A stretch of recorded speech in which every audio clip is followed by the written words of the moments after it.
Et je donne maintenant la parole, car nous n'avons que très peu de temps, à Nicole Dufourneau, qui est chercheuse attachée à l'École des hautes études et à laquelle nous devons beaucoup de recherches sur les archives, les inventaires, etc., de l'époque médiévale.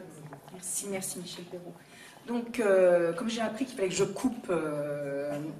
alors, je ne fais aucun remerciement, je ne fais aucun préambule, et je vais arriver directement à la question fondamentale, qui est comment chercher et comment trouver les femmes de l'Ancien Régime dans les archives municipales, départementales et aux archives nationales, que ces femmes soient roturières ou nobles.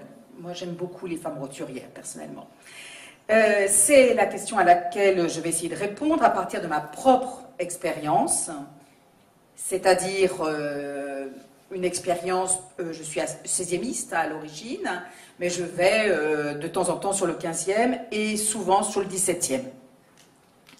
Je travaille essentiellement sur la France de l'Ouest, donc ma maison, mon terrain se situe plutôt vers Nantes. Alors je vais vous donner des pistes de recherche, puis alors je voulais exposer les problèmes, je pense que je vais passer cette partie-là, des problèmes sur l'identification des femmes. Et je tiens beaucoup à vous parler des enjeux que nous vivons aujourd'hui, auxquels nous nous trouvons confrontés, même peut-être que vous ne le savez pas, mais on est en plein dedans. On est confrontés à d'énormes problèmes face au défi de la révolution numérique, cette révolution que nous sommes en train de vivre. Et de nouveau, j'ai très peur parce que les femmes ont disparu des inventaires à la fin du 19e et courant du 20e. Elles viennent juste de réapparaître et je ne voudrais pas qu'elles disparaissent une nouvelle fois. Voilà. Alors, j'ai choisi de vous parler méthode, alors j'ose, c'est quelque chose qu'on ne fait pas beaucoup, et de prendre l'exemple donc de l'identification des femmes sous l'Ancien Régime. Alors, au préalable, double peine pour vous, je vais vous raconter mon voyage initiatique dans les sources du 15e, 16e et 17e siècle, qui remonte, je dis bien, ce voyage initiatique, aux années 90. C'est important, puisque dans les années 90, nous travaillons sur microfiches, microfilms, nous n'avions que des inventaires, quelquefois manuscrits, pas d'appareil photo numérique, etc. Donc, c'est important. Alors, je vais commencer par les sources. Je vous ai préparé quelques exemples. Donc, ici, j'ai un petit jouet. Hein. Donc, non, s'il vous plaît, attendez, pardon. J'avais pas vu que vous aviez un jouet, pardon. Voilà. Donc, ici, donc vous êtes habitués, hein, c'est une photo que j'ai prise sur Internet, ce sont des inventaires, certainement. Et donc, voici une source. Moi, que j'utilise souvent, hein, ce sont des sources du XVIe siècle qui ont été mangées par des bêtes, hein, on en parlait tout à l'heure avec Emmanuel Giry, et que j'ai trouvé sur le site d'une généalogiste, Albert, que je recommande pour ceux qui travaillent sur le XVIe siècle, et XVIIe aussi, je crois. Donc voilà typiquement les sources que j'utilise, hein, et que nous utilisons, les XVIemistes.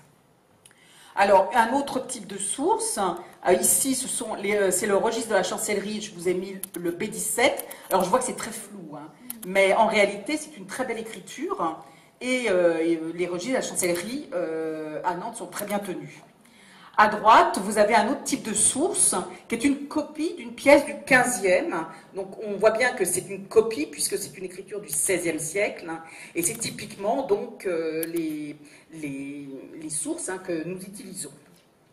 Alors, ces sources sont classées et inventoriées par les archivistes, donc nous dépendons, nous, chercheurs, complètement des archivistes. En fait, à l'époque, hein, dans les années 90, à ma question aux archivistes, quels fonds je dois dépouiller pour trouver des femmes du XVIe siècle, ayant laissé des traces, je n'ai pas eu de réponse satisfaisante. J'ai même entendu dire que je ne trouverais pas de femmes, même dans des contrats de mariage. Là, quand même, ça m'a étonnée. J'ai donc dépouillé largement toutes les archives, et il y en avait, qui commençaient vers 1480 et finissaient vers 1640. Ce fut souvent mon seul critère de sélection des fonds. Je n'en avais pas d'autres. Alors, celles que j'ai le plus utilisées sont aux archives municipales de Nantes, les registres paroissiaux, bien sûr, hein, nous le faisons tous et toutes, mais plus surprenant, j'ai utilisé les affaires militaires. Voilà, ça c'est surprenant, et c'est là où j'ai trouvé les femmes en armes. Alors, soit pendant les guerres de religion, puisque les femmes devaient être elles étaient habilitées à prendre les armes pour défendre la ville, par exemple, mais j'ai trouvé aussi des listes de recensement pour les devoirs de guet, hein, au début du XVIe siècle, sous le règne de François Ier, on va dire. Donc, c'est là où je les ai trouvés. Donc, il fallait y aller quand même, hein. C'était pas évident. Alors, sur la série concernant la police, on peut y trouver des plaintes. Or, les femmes peuvent porter plainte, ou alors, quand ce sont les maris, elles agissent avec leur mari. Donc, on les trouve beaucoup aussi dans ces séries-là. J'ai trouvé également dans les travaux publics, là aussi on n'y pense peut-être pas, beaucoup de traces de femmes. Et par exemple, quand une marchande veut construire ou agrandir une boutique, voilà, vous pouvez retrouver des traces dans cette série de travaux publics. En fait, en réalité, on trouve les femmes partout. Elles sont partout. Alors, je me répète, mais on se repère plutôt avec les dates, on se repérait à l'époque plutôt avec les dates qu'avec un type de source. Alors, à Nantes, j'ai beaucoup utilisé aux archives départementales la série B, particulièrement les registres de la chancellerie, comme je vous ai montré, où on trouve également les registres de la Chambre des comptes, que je n'ai pas exploité, je le regrette, par manque de temps. On y trouve les justices seigneuriales et royales, et là, c'est intéressant parce qu'on peut utiliser les plumitifs. Hein, ce sont les registres d'audience, et là, les femmes, elles y sont, hein, il n'y a pas de souci, on en a à foison. Alors, je dois quand même avouer que ma série privilégiée a été la série E, et dans la série E, les titres de famille. Alors là, c'est assez génial, parce que dans cette série, il y a de tout, puisqu'il faut entendre par titre de famille des documents relatifs à des familles donc, du comté nantais, hein, dans mon cas à moi.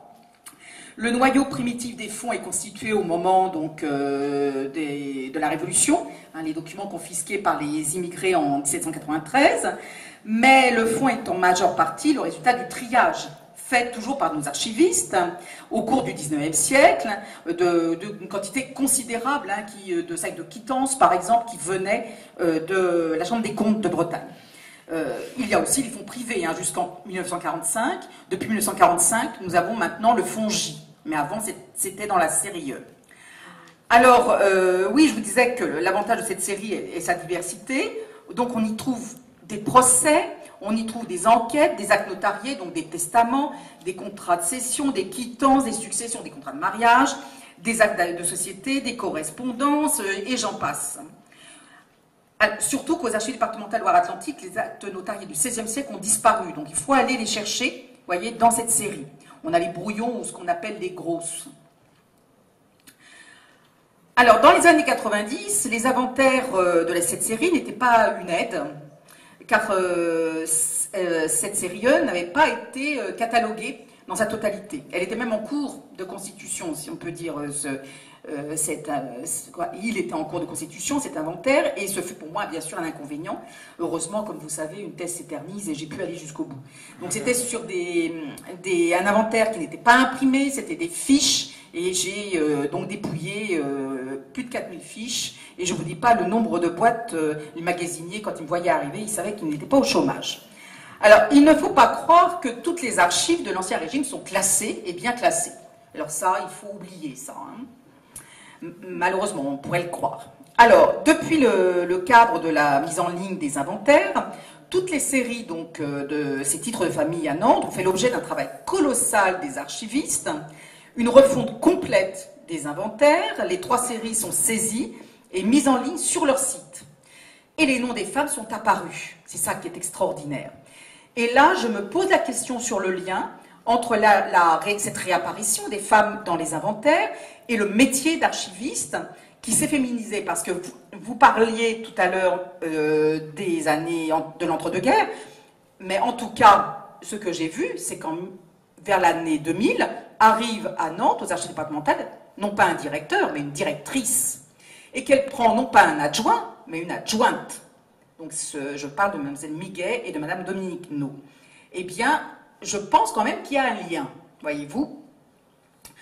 Alors, là, je vais vous montrer donc ce que ça donne aujourd'hui. Donc, à gauche, vous avez sur le site des archives, vous avez donc les inventaires, et ici en tout petit, hein, on voit mal, mais ce sont les 3 séries, donc celles imprimées et celles sur fiche, qui ont été donc, comment on appelle ça, recollationnées, je ne sais plus quel est le terme en archive. Et donc à droite, vous avez maintenant un PDF, et sur ce PDF, vous pouvez faire un CTRL F tout simplement, et chercher vos noms de personnes. Donc ça, c'est extraordinaire. Alors, pour finir, toujours aux Archives nationales, j'ai aussi utilisé, je vous le signale, parce qu'on n'y pense peut-être pas, dans la série G, les registres, les visites pastorales, où vous avez les remontrances. Alors, c'est une super source sur les mœurs. Hein. Alors, bien sûr, on voit la vie des curés dénoncée par les paroissiens. Donc, ils vivent tous en concubinage en 1560-1570, avant l'application de la réforme catholique. Et même les domestiques, et principalement celles que j'aime, les chambrières, ce type de domestiques que l'on trouve beaucoup au XVIe siècle, elles sont nommées. Elles sont nommées. Donc ça, c'est très très bien quand on fait de l'histoire sociale. Alors depuis ma thèse, je m'intéresse beaucoup aussi à la série H, non pas trop sur le clergé régulier, mais surtout sur les documents concernant la charité et les hôpitaux généraux. Donc ça, on y voit beaucoup de femmes et c'est très intéressant. Alors, quand même, moi je pense que la source primordiale quand on veut travailler sur les femmes est sur le genre. Parce que l'histoire des femmes permet de faire réapparaître ces personnages. Mais après, ce qui m'intéresse moi, c'est de voir un peu les constructions sociales et les rapports entre les hommes et les femmes. Eh bien, la source primordiale, il me semble, ce sont les sources notariales. Donc, Robert Dessimon disait un jour dans une journée d'études, les actes notariés montrent la capacité d'action de la population. Moi, je précise même particulièrement la capacité d'action des femmes. Donc, les actes notariés sont devenus, pour moi, depuis quelques années, ma source primordiale que je fais croiser avec toutes les autres sources que je viens de décrire. Alors, malheureusement, aucune aide, bien sûr, pour nous faciliter la recherche des femmes dans les actes notariés. Je ne vous parle même pas du minutier central, parce que là, il nous faudrait plusieurs vies, je pense. Ou alors, il faut quelqu'un comme Robert Dessimon qui vous aide et qui vous dise, là, il faut telle étude notariale est spécialisée. Alors moi, je le connais pour Nantes, mais pour Paris et le minutier central, c'est quand même très, très difficile si vous n'avez pas quelqu'un comme lui qui peut vous aider. Alors, il nous faudrait donc des outils, des index de noms de personnes, car en histoire sociale, quand même, une des méthodes, c'est de partir des individus. Et se pose la question de l'identification des femmes. Alors, un problème évident se pose à la lecture des sources du XVIe siècle. Quelle est l'identité du personnage? On voit à cause de sa femme, veuve d'Espinoze. C'est qui d'Espinoze? C'est qui la veuve? S'il a été marié 3 fois, si on n'a pas la date exacte, on ne sait pas de qui on parle. Ou la comtesse de Laval. Parfois, le sexe n'est même pas décelable. Par exemple, quand vous n'avez que le prénom, Anne, Claude, Philippe, mais aussi Arthur, sont des prénoms masculins et féminins. Donc, si vous ne lisez pas le document entièrement et si vous n'avez pas l'information, vous pouvez rester dans l'incertitude. Et ça, la gestion de l'incertitude, à ma connaissance, il n'y en a pas aujourd'hui. Donc on fait avec. Un exemple aussi, toujours pour rester, je voulais continuer sur ces histoires de prénoms. De plus, les historiens, nos historiens, 200 ou 300 ans plus tard, ont changé les prénoms. Donc Claude est devenu Claudine, Philippe est devenu Philippin. Donc quand je vois par exemple que René Drieux parle de Claude dans un document, je me dis, ah bah zut, moi qui cherchais Claudine de Rieux, voilà, elle parle de son père, par exemple, qui s'appelle Claude, mais elle ne parle pas de sa sœur. Et bien non, si je vais jusqu'au bout du document et que le document est bien conservé, je vois qu'elle parle de sa sœur. Vous voyez? Donc il y a une grande confusion. Cela ne nous aide pas. Et alors, pour finir sur ces problèmes, le statut des femmes nous est complètement illisible. Je ne vais pas vous expliquer, mais pour vous, que signifie haute dame, dame, Suzanne de Bourbon, dame de Rieux. Or, ça a un sens au XVIe siècle. Et nous, historiens, il faut que nous le sachions. Alors, les archivistes, par exemple, vous allez voir, Reille, le deuxième dame. Hein. Ça, je l'ai vu aux Archives nationales, au 40. Alors, enfin, la différence entre les qualités de demoiselle, qui vient de damoiselle, hein, ou de dame, est incompréhensible pour nous. L'épreuve paraît parfois insurmontable, je vous l'avoue. Alors, je voulais vous parler des identités, mais je pense que je n'aurai pas le temps, donc des changements d'identité. Comme j'ai établi les principes d'indexation pour l'association CIEFAR il y a quelques années, je vous renvoie donc à ce qui est sur le site de la CIEFAR. Dans le dictionnaire de la CIEFAR, j'avais expliqué tout cela. Alors, je vais aller directement aux enjeux. Donc, j'avais fait un petit truc sur Beroald, si vous avez le temps de le lire, mais je vais passer. Et donc, aujourd'hui, je vous disais, nous vivons en pleine révolution numérique. Nous sommes confrontés à un nouveau vocabulaire. Je pense que vous avez entendu parler de référentiel, d'autorité, de vedette. Voilà. Et donc, on se demande de quoi on parle. Alors, moi, j'utilise beaucoup le catalogue de la BNF, j'utilise beaucoup le site de la BNF. Rien que sur la BNF, nous avons 2 listes d'autorité. La liste d'autorité BNF qui n'est pas la même que celle Rameau. Vous trouvez également des typologies d'autorité, par exemple PEP ou TIC. Voilà. Donc, je vous ai pris l'exemple de Marie-Madeleine Pioche de Lavergne. Alors, je ne sais pas si vous connaissez cette personne, ce grand personnage, c'est Madame de Lafayette.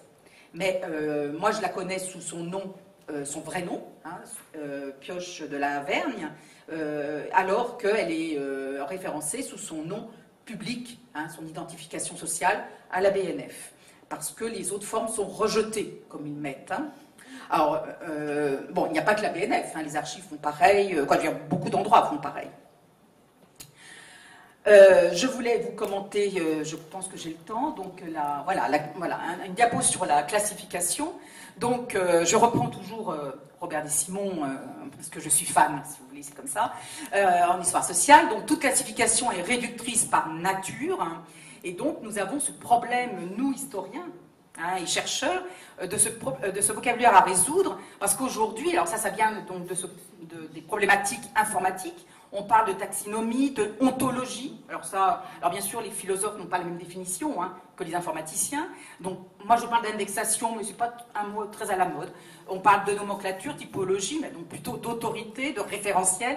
Et il y a même le mot foxonomie, hein, qui est un mot récent qu'on utilise surtout pour le web, etc. Bon. Donc, moi j'estime qu'il y a 2 dangers majeurs de la classification. C'est déjà le verrouillage des connaissances. Alors, pour le changement d'identité, c'est majeur. Parce que, là, je vous ai montré Pioche de Lavergne, mais elles sont fluctuantes. Et là, ça ne concerne pas que l'Ancien Régime, puisque aujourd'hui, les personnes changent de nom. Je ne vous parle pas des femmes, hein, je vous parle aussi des enfants. Hein, ou alors, on peut accoler les 2 noms, etc. Ça pose un problème. Et un problème informatique, j'entends, hein, voilà. Et de choix de vedettes, comme on dit. Et puis les listes d'autorité. Parce que moi, je me demande qui, en fin de compte, décide « j'ai l'autorité ». Et j'ai entendu des personnes d'institutions différentes dire « c'est nous qui avons l'autorité ». Donc c'est notre liste qui est la bonne. Je pense qu'on va finir par une guerre, hein, entre institutions, personnellement. Alors, et ensuite, comme je vous le disais un peu tout à l'heure, c'est la gestion de l'incertitude. Eh bien oui, parce que quand on lit des sources, on n'est pas sûr. Hein. Comment on peut gérer ça? Voilà. Donc, c'est ce que je voulais vous dire sur la classification.